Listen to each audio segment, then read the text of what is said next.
తెలంగాణలో పంచాయతీ ఎన్నికలంటేనే సంబరం. ఊరంతా పండగ వాతావరణం. హామీల సునామీ మామూలుగా ఉండదు. అయితే ములుగు జిల్లా ఏటూరు నాగారంలో ఒక సర్పంచ్ అభ్యర్థి ఇచ్చిన హామీలు విని జనం షాక్ అయ్యారు. అక్కడ బీజేపీ బలపరిచిన సర్పంచ్ అభ్యర్థి ధనలక్ష్మి, ఆమె భర్త చక్రవర్తి గారు ఇంటింటికి తిరుగుతూ బాండ్లు రాసిచ్చిర్రంట.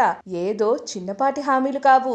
ఏకంగా 5 ఏళ్ల పాటు టీవీ ఛానల్స్ ఫ్రీ, ఊరంతా వైఫై ఫ్రీగా ఇస్తామని హామీ ఇచ్చిర్రు. జనాలు ఈ బాండ్ను చూసి ఏంది సామి ఇది, నెల నెల రీఛార్జ్ పైసలు ఆదా అయితే ఇంకేం కావాలే అనుకుంటూ తెగ మురిసిపోతుర్రంట. అంతేకాదు ఊళ్ళో ఉన్న ముఖ్యమైన సమస్యలైన కోతుల బెడదను కూడా పరిష్కరిస్తామని బాండ్లో రాసిచ్చిర్రంట.